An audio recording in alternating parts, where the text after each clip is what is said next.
Olá pessoal, tudo bem? Aqui quem fala é José Pedro. Hoje estou aqui para apresentar esse vídeo, que é o vídeo da disciplina de estrutura de aço, de madeira e aço, né?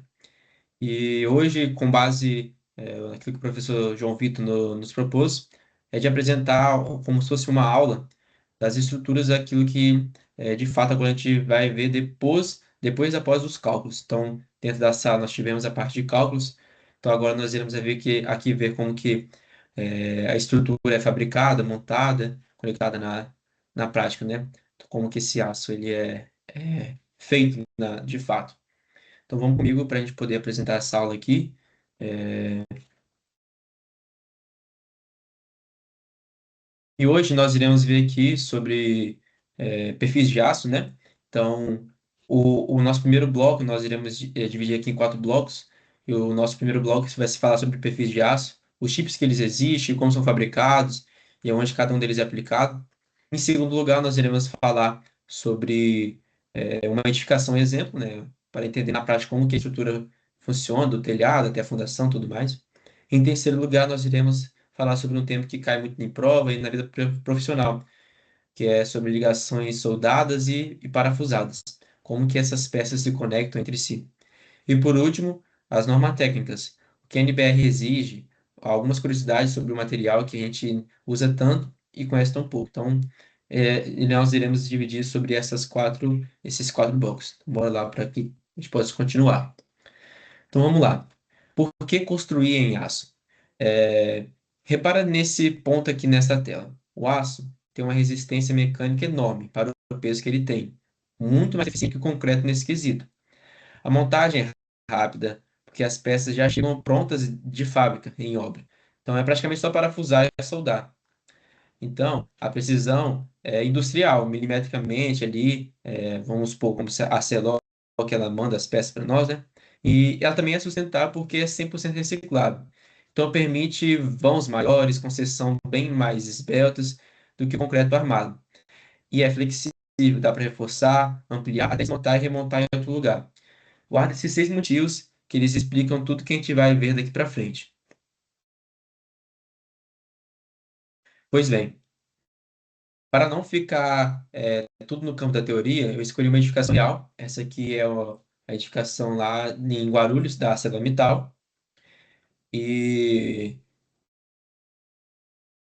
e eu escolhi esse exemplo aqui é, porque é um sistema mais comum e muito didático. Você encontra mesmo em esquemas industriais, como centro de distribuições, supermercados, ginásios. Então dá para ver que ele é conforme um pórtico, né? Então, guarda esse desenho aqui esse formato de edificação aqui na cabeça, para que a gente possa ver ele depois na prática como que ele é. Tipos de perfis de aço. Vamos ao primeiro bloco de verdade, os perfis. Você já deve ter visto essas letrinhas em algum projeto, perfil I, perfil H, perfil U, mas de onde vem cada um? Olha essa tabela comigo. Existe basicamente quatro grandes famílias. Os perfis laminados a quente, os famosos IH, ULT, que já saem prontos de usina siderúrgica no formato final. Os perfis formados a frio, que são chapas finas dobradas numa prensa, muito usados em terças e contraventamentos estruturais mais leves. Os perfis soldados, feitos sob medida, quando o projeto pede uma seção que não existe um catálogo e tudo mais, você pode soldar três chapas de forma em um I ou um H. Os perfis tubulares são, como ele já fala, são eles redondos ou retangulares, muito utilizados em treliças como pilares aparentes por questões de estética. Ou seja, quando ali a arquitetura pede, né? Então, cada um tem uma lógica de fabricação diferente. E é exatamente isso que a gente vai ver no próximo slide. Onde cada perfil é utilizado. Vamos lá. Agora, repara. Onde na prática cada um desses perfis aparece na minha edificação, de exemplo. Nos pilares. Eu uso o perfil H porque eles resistem bem à compressão nos dois eixos, o que é exatamente o que o pilar precisa. Nas vigas, o perfil I, porque ele é desenhado de uma forma para trabalhar a flexão. O maior formato do material é longe da linha neutra, onde o esforço é maior. nas treliças e tesouras, uso cantoneiras e perfis tubulares, leves, formando triângulos que vêm-se grandes vãos sem pensar em estruturas. E nos contraventamentos, cantoneiras ou até cabos de aço montados em X, para que assim possa garantir que a estrutura não tome com o vento. Viu? Cada perfil desse tem uma função. A escolha na engenharia não é aleatória. Ela tem uma sua determinada função para cada coisa. Pois bem, como os perfis são fabricados, né? Vamos lá. Mas como que esses perfis, assim, eles são fabricados? Sai do minério de ferro, chega na obra pronta para ser montado e tudo mais? Vamos ver agora, seguindo passo a passo. Primeiro, a redução. O minério de ferro, via ferro-gusa ou alto forno, e depois, na alcianaria, vira um aço líquido. Segundo, o lingotamento, para difícil. Esse aço líquido, ele é solidificado em placas ou tarugos, geralmente por lingotamento contínuo. No terceiro passo, a laminação. Essas placas passam por rolos grandes que vão conformando o aço quente até que ele vire uma seção final, I, U ou L, o que for. Já o quarto passo, o corte e furação. Já na fábrica, as estruturas metálicas e o perfil é cortado no comprimento exato do projeto, refurado para receber os parafusos. No quinto, a proteção. Aplica-se uma pintura anticorrosiva ou galvanização a fogo, essencial para a durabilidade desse aço. E em sexto, a expedição. Cada peça é identificada, geralmente com uma etiqueta ou marcação, e enviada para a obra, já pronta para ser içada e montada. Reparou, tudo isso acontece antes da peça chegar ao canteiro. É por isso que a montagem em campo é tão rápida que uma obra convencional.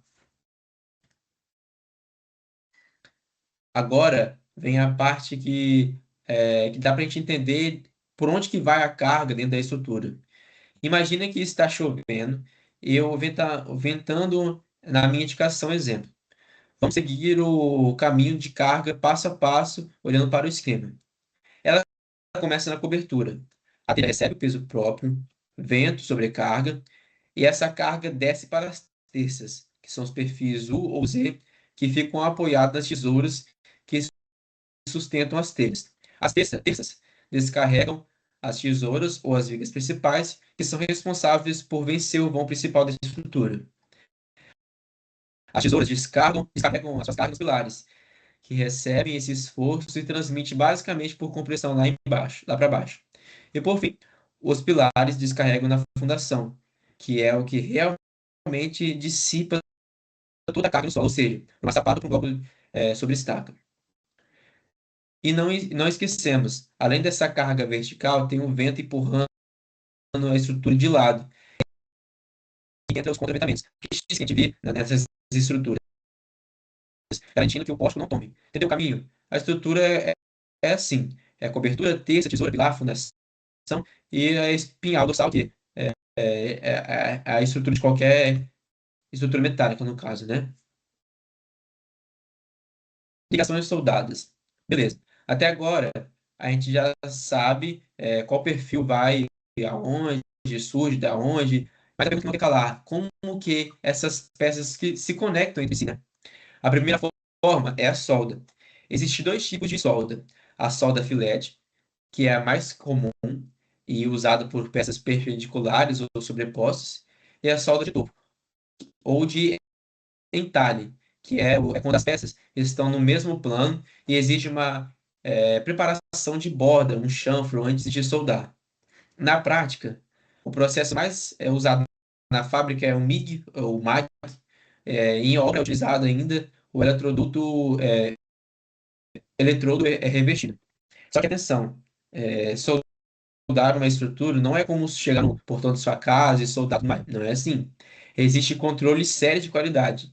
Soldadores precisam ser qualificados quanto às normas da AWS-DI ou a nossa norma aqui, a NBR 8800.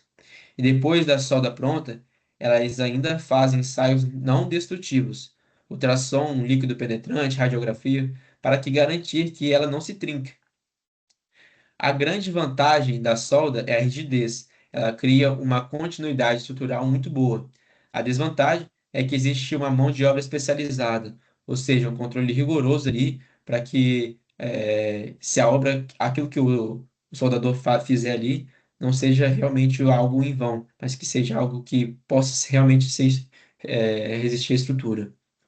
Agora sobre ligações parafusadas. Já vimos sobre soldadas, agora veremos sobre parafusadas.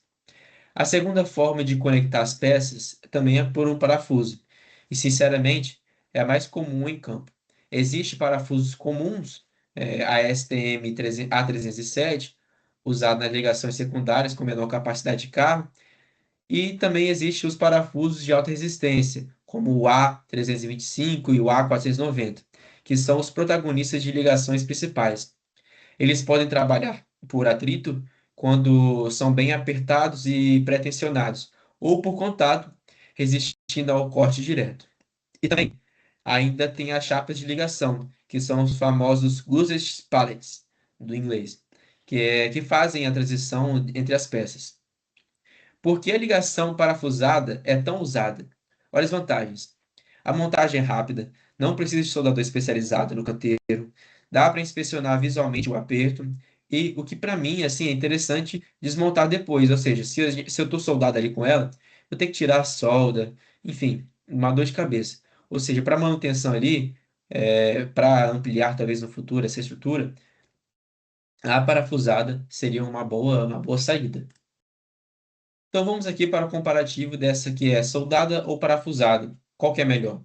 Bom, a resposta depende. Olha essa tabela aqui que preparamos. Os dois lados.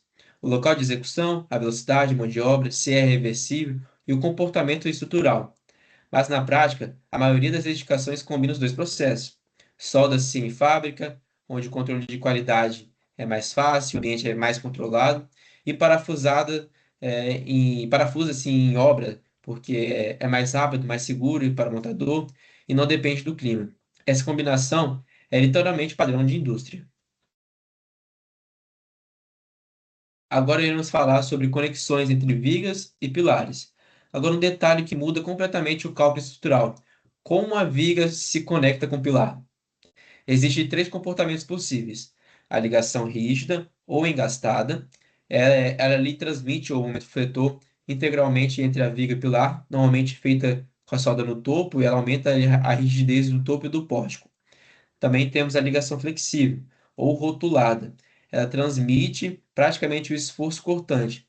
A viga fica livre para girar no apoio e é típica de uma contoneira de alma parafusada.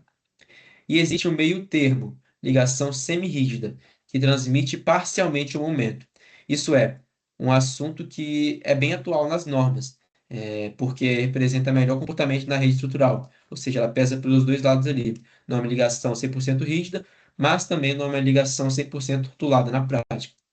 Por que isso importa tanto? Porque o tipo de ligação que você escolhe muda o modelo do cálculo inteiro, porque muda a estrutura, como que ela se deforma, como que ela distribui esforço, e não é só um detalhe de montagem, é a decisão do projeto. Agora, a conexão entre vigas e lajes, ou seja, o último tipo de conexão que nós queremos aqui mostrar é agora com a viga com a laje. É uma solução muito comum em edifícios de estrutura metálica, onde a laje é sobre steel deck ou uma forma de aço, que é corrugada, né? Assim, na própria universidade nós temos ela, e ela funciona como uma forma permanente, ou seja, ela é colocada como se fosse um telhado ali, né? Podemos pensar num telhado trapezoidal, mas o concreto vem por cima, ou seja, aquela forma ali, ela reduz muito o uso de escorante, desculpa, de escoramento, e acelera também a concretagem. Ou seja, ali ela tem aquela toda a forma, então é somente chegar ali e concretar, mas para isso precisa de cálculos antes, né? Mas acho mais interessante também a ação mista, quando você solda os pinos de um topo de uma viga metálica, os chamados stud bolts, e eles também ficam embutidos dentro da laje de concreto.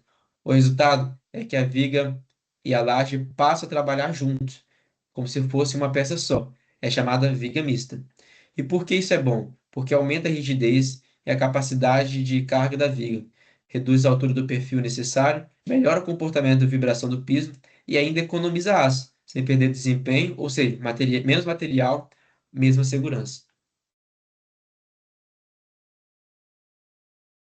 E agora vamos aqui falar sobre as principais normas e exigências e tudo mais. Chega na parte que ninguém ama, né? Agora nós iremos falar sobre as normas. Aqui nessa tabela estão as principais normas. A NBR 8800, que é a norma que dimensiona, a norma mãe assim, do dimensionamento de aço. A NBR 14762, que especifica os perfis formados a frio. A NBR 6120, que define as cargas. A NBR 6123, que é do vento. E a NBR 14323, que trata do comportamento da estrutura em situação de incêndio. E agora, vamos aqui agora para curiosidades sobre o aço. Antes de fechar, separei aqui alguns números que achei bem curiosos, mas de 90% de todo o aço estrutural, ele pode ser reciclado indefinidamente, sem perder qualidade nenhuma. Não é à toa que hoje o aço é um dos materiais mais reciclados do planeta, à frente do papel, do vidro, que plásticos somados, ou seja, todos esses somados, ele não bate ainda à frente com o aço. Uma obra em aço pode reduzir o prazo de até 40%, porque ali o concreto tem o seu tempo de cura, já o aço não. A gente viu aqui que, se for parafusado, pelo menos, né, ali a gente consegue ter uma aceleração maior. Então, a densidade do aço estrutural é aproximadamente 7.850 quilos por metro cúbico. Esse número, inclusive, é usado direto no cálculo de peso da própria estrutura. A fabricação trabalha com tolerância na casa do milímetro, é uma precisão que simplesmente não existe nenhuma obra de concreto feita em loco. Então, curiosidade aqui para impressionar, o aço é reciclável infinitamente sem perder suas propriedades mecânicas. Isso é raro entre outros metais. Então, com isso aqui, vamos recapitular um pouquinho do que a gente viu hoje. Os perfis em aços laminados, formados a frio ou soldados, são escolhidos de acordo com a função: pilar, figa, treliça ou contraventamento. A fabricação industrial, da laminação até a proteção final, o que garante a precisão e a velocidade que a estrutura metálica oferece em obra. As ligações, soldados ou parafusados, definem o comportamento real da estrutura, rígido, rotulado ou semirrígido. As normas técnicas, como NBR 8800 e NBR 14.762, orientam esse processo desde o dimensionamento até a proteção contra incêndio e corrosão. No fim das contas, uma estrutura metálica não é só cálculo de resistência, como nós vimos na sala, mas é um sistema completo que começa da siderúrgica e termina na fundação. Então, aqui, nossas referências, eu referenciei essa aula assim, né, com essas normas aqui que estão na tela. Então, do mais, quero agradecer aqui a presença e espero que tenham gostado dessa aula. E do mais, agradeço. E é isso, obrigado.